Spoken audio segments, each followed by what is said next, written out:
The sky did not simply darken. It ripped apart with a supersonic roar that shattered the eardrums of everyone standing within 10 miles. In a single heartbeat, the blinding Mediterranean sun was swallowed by a towering, pine-shaped column of black ash and superheated rock, screaming 30 miles high into the upper atmosphere.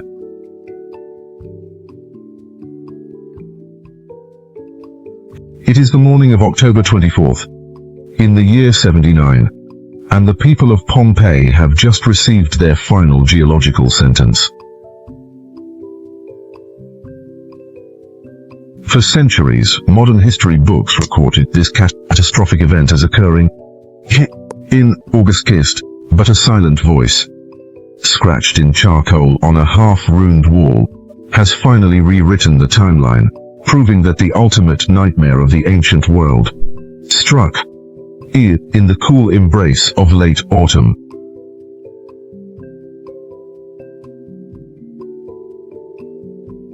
Imagine walking down a street you believe will stand forever, surrounded by the gold, marble, and unshakable power of the Roman Empire, only to look up and realize the very heavens are collapsing upon your head.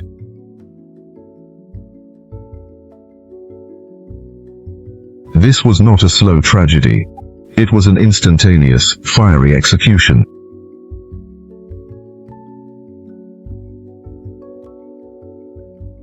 Let us travel back to the dawn of that fateful day, just hours before the earth opened its throat. The morning air drifts across the Bay of Naples, cool, crisp, and deceptively peaceful. This is Campania Felix, the legendary fortunate countryside, a paradise of sun-drenched vineyards, olive groves, and coastal estates that serve as the playground for Rome's senatorial elite. Rising majestically above this golden landscape is Mount Vesuvius. To the 20,000 souls waking up in the shadow of its slopes, the mountain is not an omen of death. It is a silent green provider. Coated in extraordinarily rich volcanic soil, its terraces yield the prized Vesuvian wine, poured in taverns from Britain to the deserts of Egypt.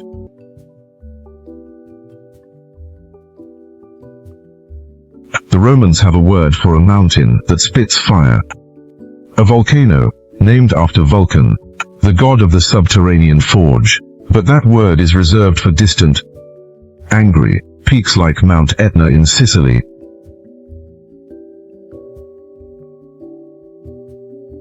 Vesuvius has slept in absolute, stony silence for over 700 years. To the people of the Bay, Vesuvius is simply a mountain, backdrop to their daily search for wealth, status, and pleasure.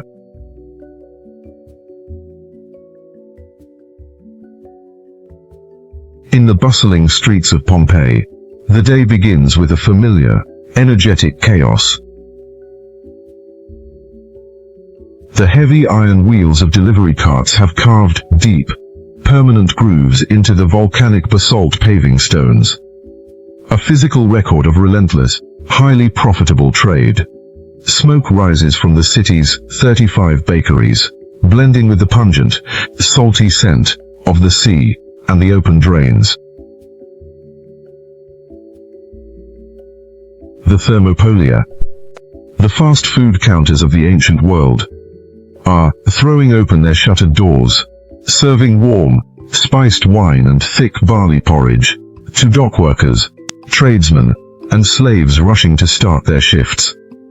It is a city of the middle class, of self-made merchants and ambitious freedmen, who have covered the brick walls of the Forum with vibrant, red political graffiti. The neighbors of Porpidius Secundus ask that he be elected aedile. Screams one painted slogan. Vote for Caecilius, demands another.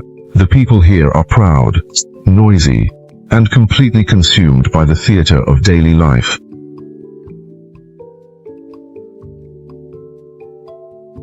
They are buying homes, planning elections, and building fortunes, entirely convinced of the absolute permanence of their world.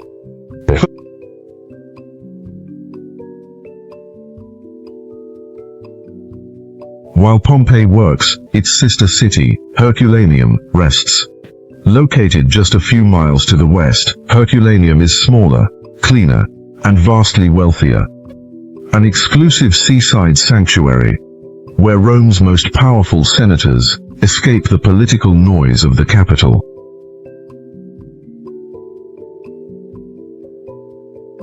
Here, lux multi-story villas step down on grand stone terraces toward the gentle lapping waves of the bay. The floors are decorated with exquisite, intricate mosaics, and the air is filled with the scent of manicured gardens and salty ocean breezes. Herculaneum boasts a magnificent private library, the only library from the classical world that will survive antiquity, filled with thousands of big, precious papyrus scroll containing the greatest thoughts of ancient philosophy.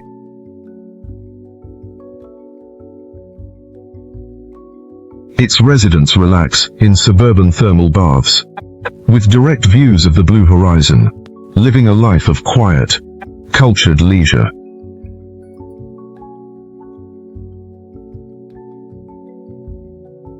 These two cities, though vastly different in character, are united by a single terrifying reality. They are both built on the ancient debris of a sleeping giant.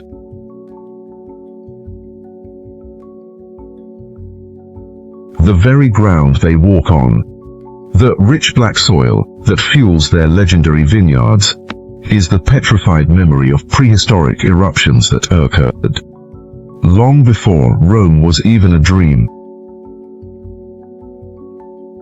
But human memory is fragile, and the promise of paradise is a powerful sedative. No one on this cool October morning looks at the green peaks of Vesuvius with even a shadow of suspicion.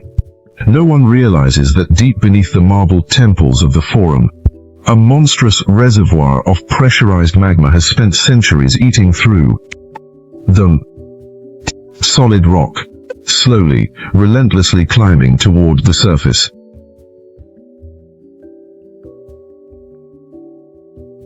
The trap has already been set, and the clock is ticking down to the absolute destruction of everything they hold dear.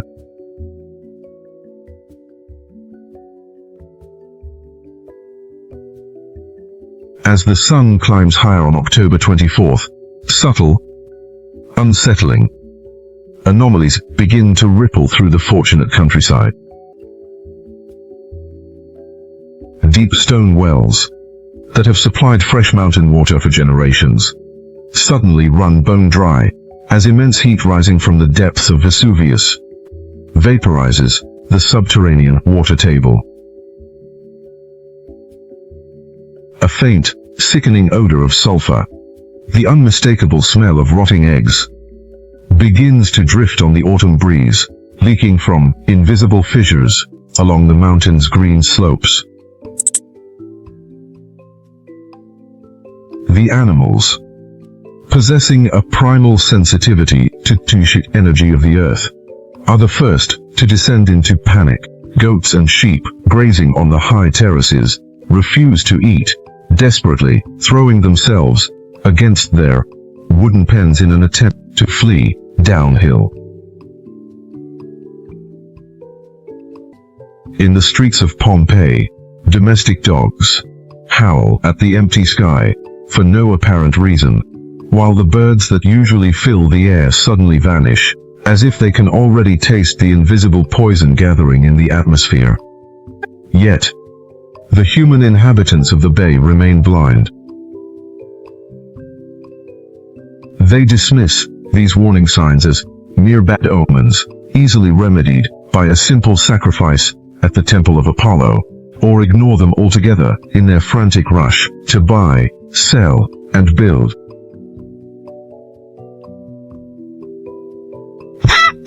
They have normalized their comfort, transforming the quiet rumblings of the earth into background noise, unaware that this morning is the very last time they will ever see the sun.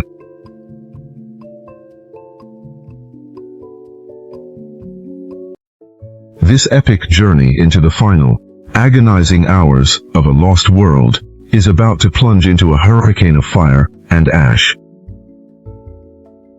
The stories of these forgotten souls deserve to be rescued from the silence of history, and you have the power to keep their memory alive. If you are ready for this epic story, drop a comment telling me where in the world you are watching from. Hit the like button, subscribe to Earth Discovery, and turn on notifications so you never miss more of our upcoming videos.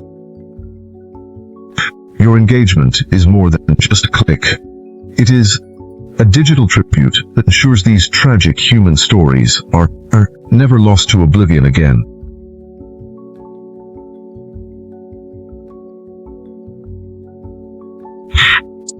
To understand the psychological trap that slowly ensnared the citizens of the Bay of Naples, one must look back 17 years before the ultimate cataclysm, to the year 62 of the Common Era. It was a bright afternoon when a violent subterranean shockwave ripped through Campania Felix, tearing apart the very foundations of Pompeii. This was not a minor tremor. It was a devastating geological assault that brought the grandest monuments of the Roman Empire crashing into the dust. The Temple of Jupiter, the sacred crown of the civic forum, collapsed into a heap of shattered marble. Massive stone arches split open, and the city's elaborate aqueduct system ruptured, leaving public fountains dry and splitting the heavy lead pipes that carried water to the private villas of the wealthy. Farther up the mountainside, on the terraced slopes, where shepherds tended their flocks, a terrifying phenomenon occurred. Entire herds of sheep suddenly dropped dead, suffocating on invisible, toxic gases that had hissed silently from deep fissures opened in the grass. It was as if the earth itself had exhaled a breath of poison. Statues of triumphant emperors and ancestral gods toppled from their high pedestals, shattering on the stone pavements of the streets. This initial disaster left a scar of profound terror across the region, prompting many wealthy families to pack their belongings and flee the unstable coast forever, convinced that the ground beneath their feet had turned hostile.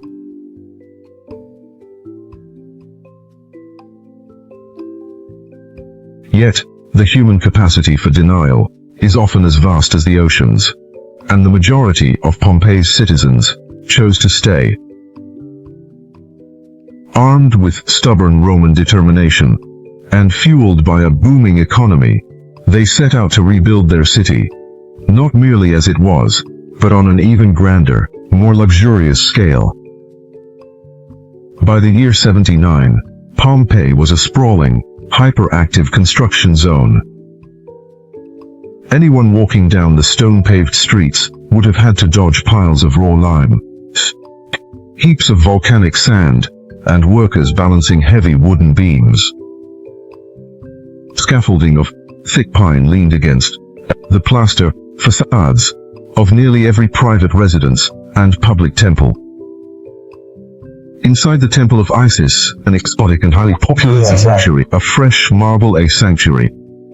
Inscription proudly proclaimed that the temple had been rebuilt from its very foundations after the great earthquake, funded by a wealthy freedman who had once been a slave. This man, seeking social prestige and a legacy for his young son, had poured his vast fortune into restoring the temple, plastering over the deep, structural cracks of the past with brilliant, fresh coats of red and gold paint. This act of architectural cosmetic surgery was repeated across the entire city. Pompeii was successfully hiding its scars, replacing ruined stone with dazzling monuments, completely blind to the fact that they were merely redecorating a tomb.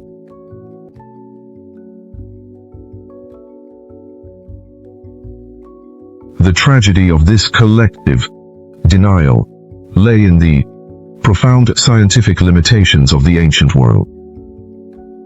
The Romans were peerless master builders, capable of constructing aqueducts that spanned valleys and roads, that conquered continents.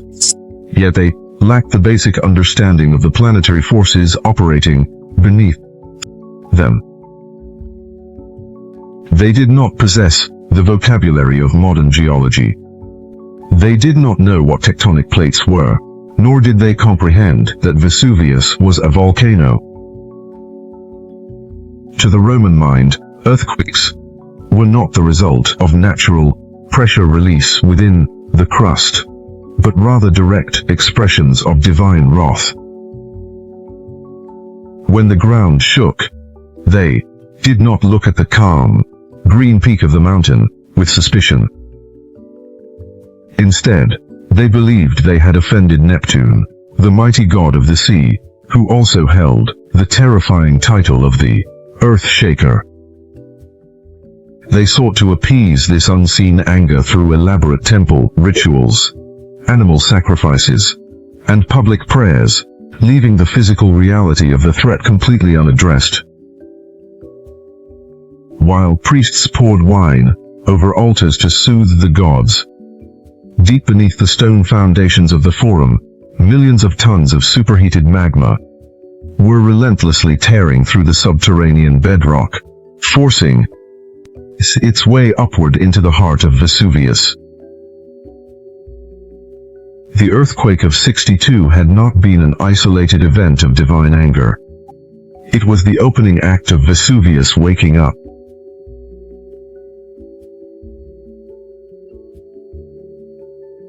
In the 17 years that followed the great earthquake, the earth never truly stopped trembling. Minor tremors became a constant, almost mundane feature of daily life in Campania Felix. The people of the Bay learned to normalize their fear, transforming a warning of impending doom into a mere background annoyance. When roof tiles occasionally rattled or water sloshed in household basins, they did not flee to the open country. They simply sighed, patched the new plaster cracks in their walls, and went back to their work. This gradual desensitization created a lethal comfort zone.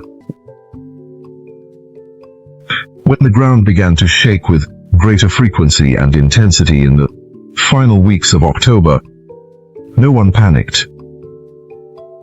No one looked up at Vesuvius in terror. They had traded their survival instincts for the preservation of their comfortable, prosperous routines, remaining in the target zone until it was far too late.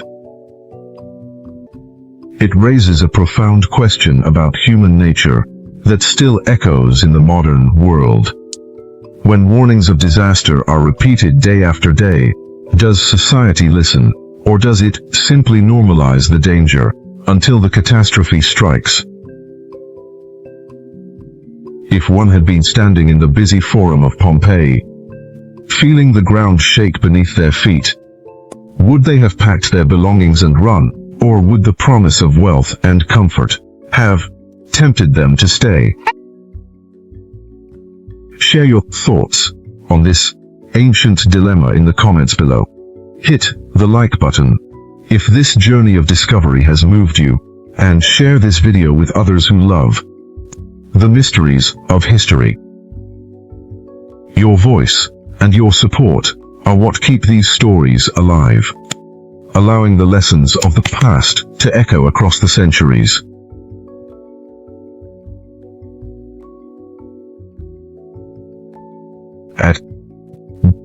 Exactly 1 o'clock in the afternoon, on October 24th, the silent illusion of safety shattered forever. Deep inside Vesuvius, the pressure of trapped gases and superheated magma finally breached the ancient stone plug that had sealed the crater for 700 years. The explosion was a geological detonation of such cataclysmic scale that supersonic sound waves physically ruptured the eardrums of those within a 10-mile radius.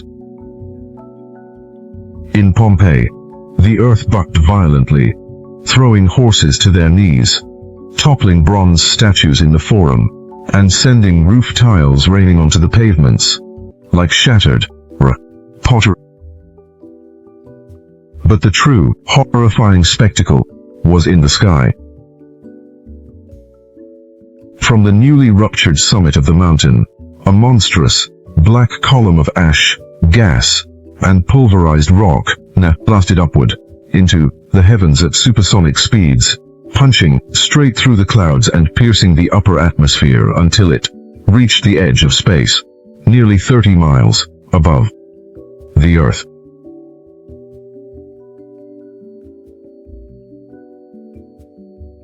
Across the Bay of Naples, at the naval base of Misenum, the 18-year-old Pliny the Younger stepped onto his terrace and stared in absolute, frozen disbelief.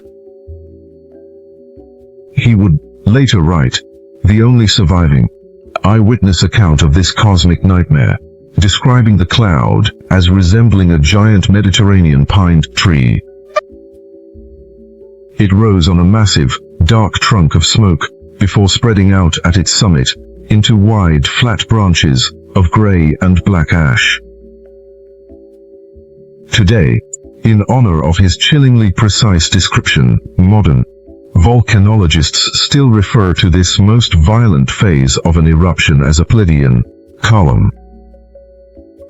Within seconds, the brilliant, midday sun of the Mediterranean was completely choked out, plunging Pompeii and the surrounding villas into a cold, terrifying twilight.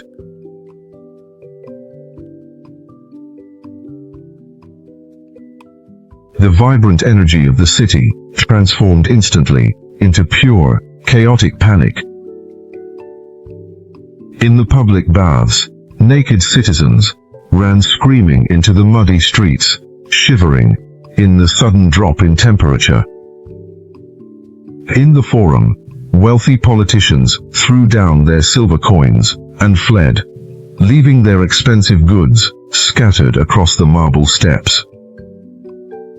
Bakers abandoned their ovens, leaving loaves of bread to turn to charcoal in the heat, while mothers screamed the names of their children through the rising sun.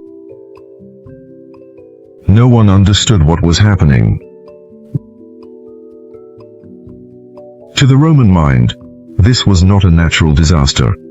It was the literal tearing down of the cosmos, a sign that the gods had abandoned humanity, and that the final, eternal night of the world had begun.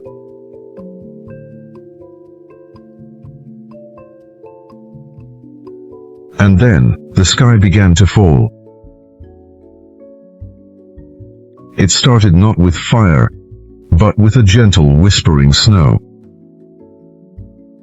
Small, white porous stones, about the size of a hazelnut, began to drift down. The Romans called them lapilli, little soapstone. We know them as pumice.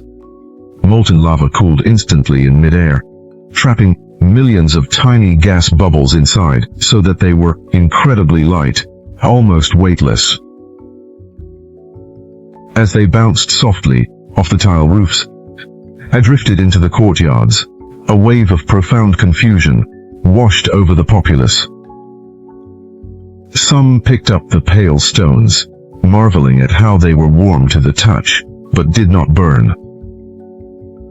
Many believed it was a bizarre, autumn hailstorm that would soon pass, choosing to retreat deep inside their thick-walled stone homes to eshitomes, wait out the weather.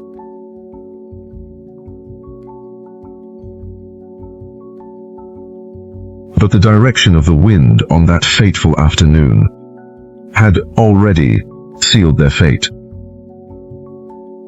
A powerful high-altitude wind was blowing steadily toward the southeast, carrying the massive umbrella of the volcanic cloud directly over Pompeii. The city sat squarely in the crosshairs of the falling debris. Yet, just a few miles to the west, Herculaneum remained completely untouched, its skies bright and blue under the autumn sun. This created a tragic, deadly illusion of safety for the wealthy residents of Herculaneum. As they stood on their grand stone terraces, watching the black column of fire and ash devastate their neighbors, they believed they were protected by divine favor. They did not realize that Vesuvius was merely keeping them in reserve, preparing a far more sudden and terrifying execution for them in the dark hours of the night.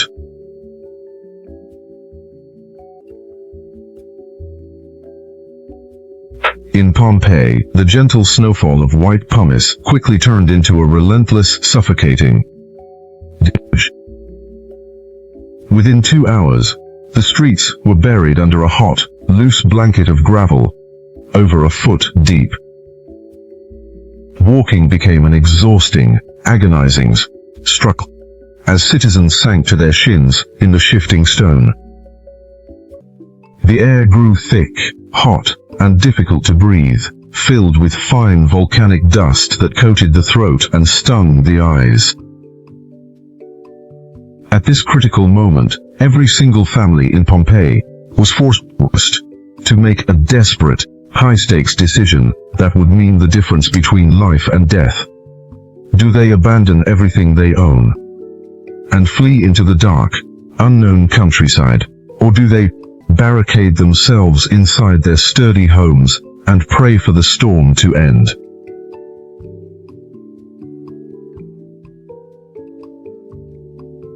For many, the human instinct to protect one's home and wealth proved fatal.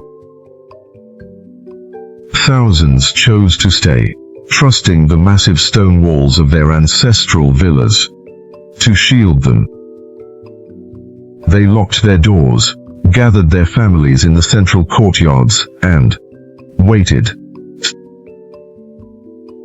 But they did not understand the physics of gravity and weight.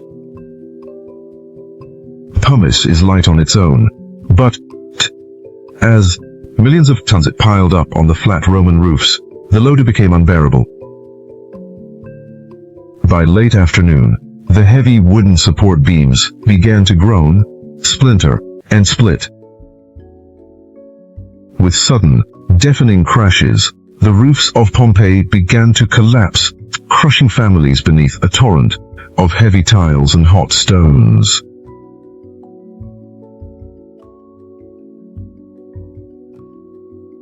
As we watch this ancient tragedy unfold, we are forced to look at our own lives.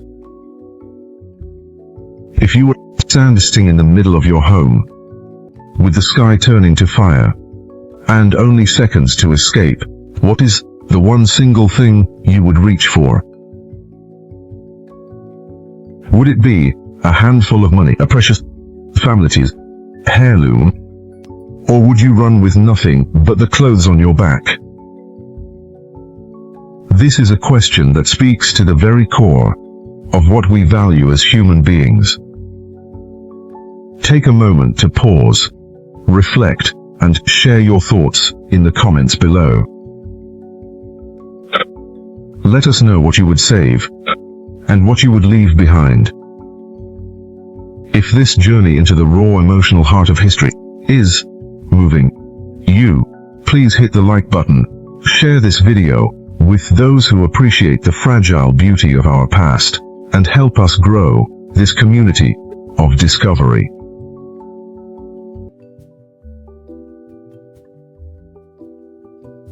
By 5 in the evening, the white pumice gave way to a heavier, darker gray stone.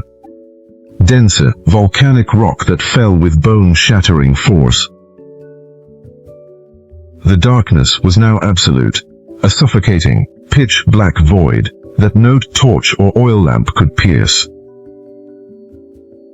The air was a toxic soup of sulfur, carbon dioxide, and fine ash. Outside, the world was a nightmare of collapsing buildings, screaming crowds, and the deep, subterranean rumble of Vesuvius. The final trap was closing, and there was no longer any escape.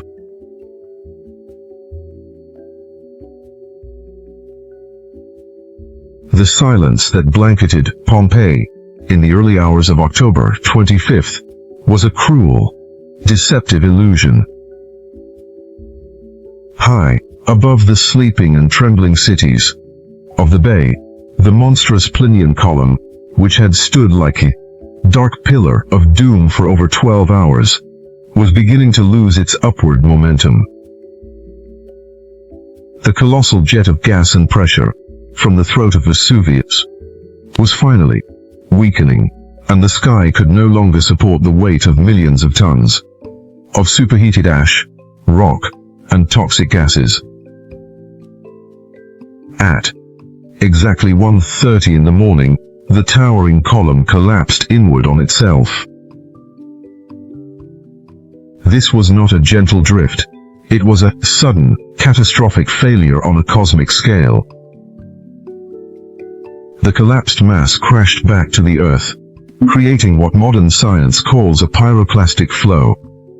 A superheated hurricane of toxic gas and pulverized stone rushing down the slopes of the mountain at speeds exceeding 100 miles per hour.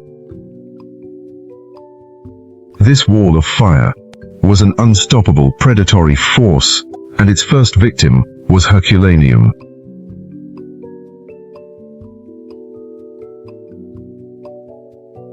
For Herculaneum, the end did not arrive as a slow accumulation of ash. It came in a single, terrifying instant. The superheated wave, reaching temperatures of over 500 degrees Celsius, slammed into the wealthy coastal sanctuary with unimaginable fury. The air became a furnace. Wooden doors, furniture, and the precious papyrus scrolls of the great library did not catch fire. The extreme heat carbonized them instantly, turning them to pure charcoal in a fraction of a second. Down on the shoreline, hundreds of terrified citizens had gathered under the vaulted brick boat chambers, desperately scanning the black, churning sea for the rescue ships of Pliny's fleet that would never arrive. They believed the thick stone vaults would shield them from the mountain's wrath. But the vaults became chambers of instant death. Boiling clouds swept over the shore. The thermal shock was so extreme that their brains boiled instantly, and their skulls fractured under the rising pressure. Their muscles contracted in less than a heartbeat, freezing their skeletons in their final desperate postures of shelter. In the blink of an eye, the jewel of the Roman coast was erased from the face of the earth, entombed under 20 meters of molten volcanic debris that solidified into rock and sealed the city for nearly 17 centuries.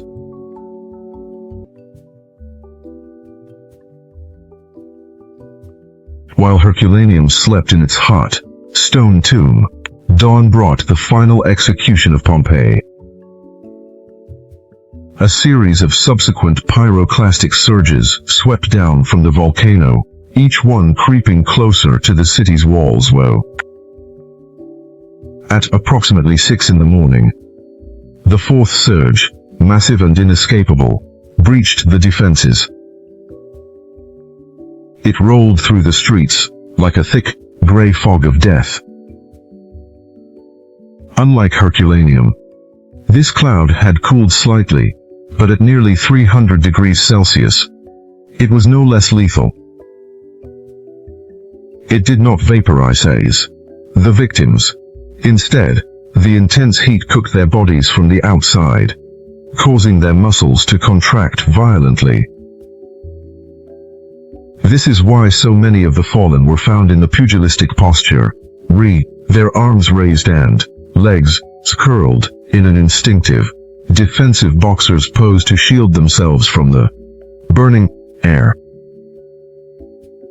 For those still breathing, a single inhalation of this scalding, sulfurous gas burned their airways from the inside out, causing almost instant suffocation. Entire families huddled in their bedrooms, couples locked in final embraces, and even a guard dog, chained to his post, were instantly frozen in their final seconds of agony. Within hours, the fine, powder-like volcanic ash settled over their bodies, forming a protective, airtight shell that would preserve the exact shape of their terror for 2,000 years.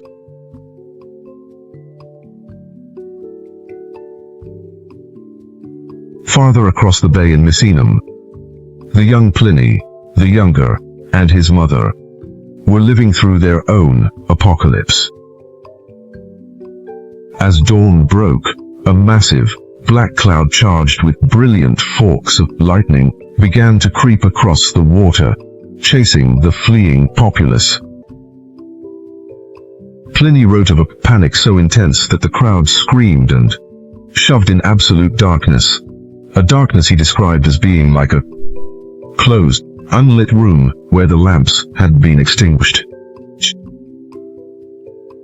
Parents cried out for children, and spouses searched for one another, recognizing each other only by the sound of their voices in the black void.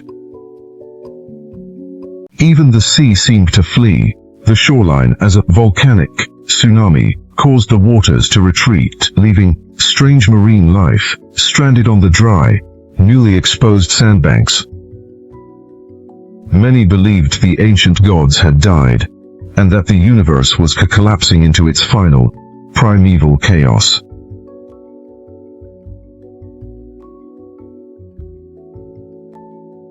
When the fury of Vesuvius finally subsided on the third day, the sun returned to the Bay of Naples.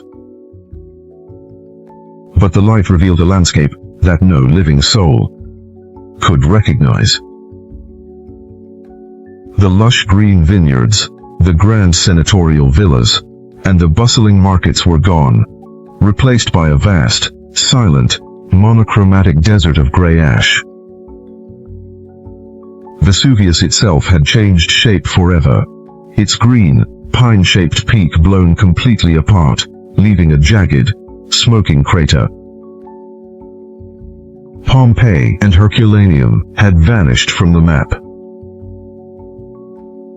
Emperor Titus organized a relief commission for the survivors, but the absolute devastation left nothing to rebuild upon. Vesuvius and the survivors left forever, carrying with them only the memory of the day their world ended.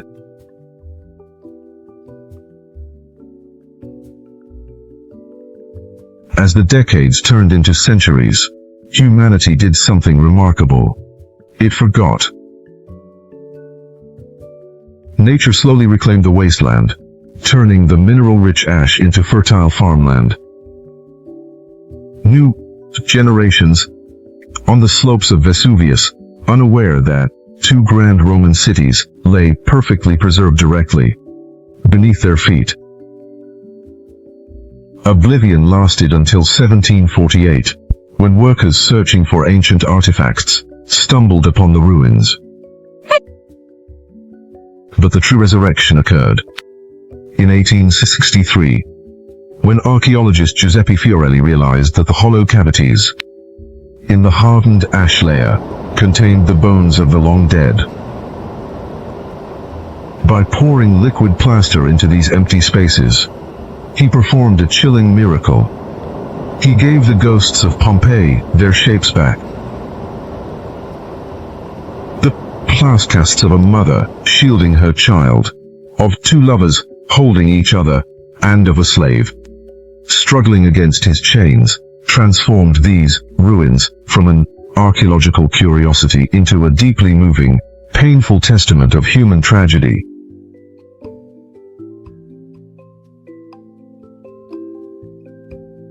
Today, millions of tourists walk these stone streets, viewing them as a safe, historic museum. But to understand the true warning of Pompeii, one must look up.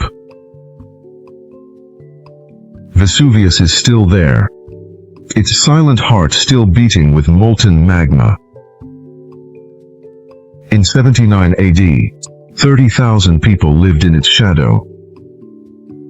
Today, over 3 million people live in the metropolitan area of Naples, with 700,000 residing directly within the high-risk Zona Rossa, the red zone. Depth, evacuating millions in the face of a sudden, Plinian eruption, remains a mathematical and logistical impossibility.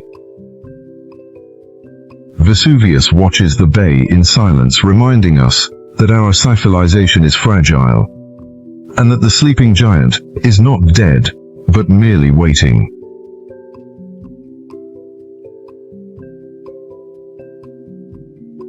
If you could speak to the people of Pompeii before the mountain opened, what would you tell them?